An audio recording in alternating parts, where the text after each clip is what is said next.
সবাই তো চায় মেগাস্টার সাকিব খানের সাথে অভিনয় করতে। বড় পর্দায় যদি আমার কাজ করার অফার আসে আমি অবশ্যই চাইবো সাকিব খানের সাথে কাজ করতে।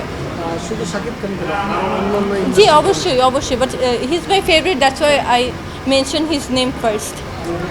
এখন অবধি আমি 2-3টা অফার পেয়েছি, ওগুলো কি বাট কখনো কাজ অফার তো আমি পাস্টেও পেয়েছি, বাট কাজ নিয়ে ওভাবে পরিকল্পনা করা হয়নি। বাট জি পরিকল্পনা আছে এমন কিছু। কেন?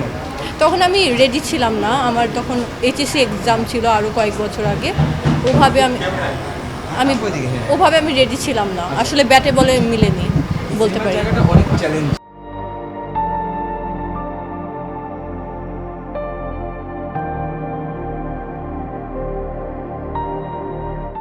আসলে কাউকে মানে ফলো বলতে একজনকে ফলো করেছি তা না, আমি অনেকে আছে যার যে ভালো গুণাবলী আমি তখন তার থেকে ইন্সপায়ার হয়েছি।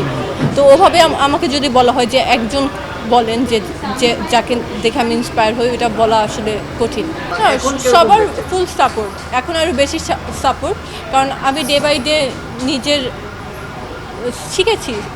এই বিষয়টাও একটা স্টাডির বিষয়। আমি ডে বাই ডে নিজের কনফিডেন্ট ডেভেলপ করেছি, আত্মবিশ্বাস যেহেতু আমার বেড়েছে, এখন আমার সাপোর্টও আরও বেশি। আসলে রেগুলার এক্সারসাইজ করাটা প্রচণ্ড দরকার ফিট থাকার জন্য, কারণ যে প্রফেশন, মিডিয়ার যে প্রফেশনটা, ওটার জন্য আসলে ফিট থাকাটা বড় বিষয়। আর অবশ্যই ট্যালেন্ট তো আছেই, ট্যালেন্ট থাকা জরুরি। আর সর্বদা কিছু না কিছু মানুষ শিখে গ্র্যাজুয়ালি কাজ করতে করতে, তো অলওয়েজ স্টাডি করতে হয় মেন্টালি এই বিষয়গুলো নিয়ে।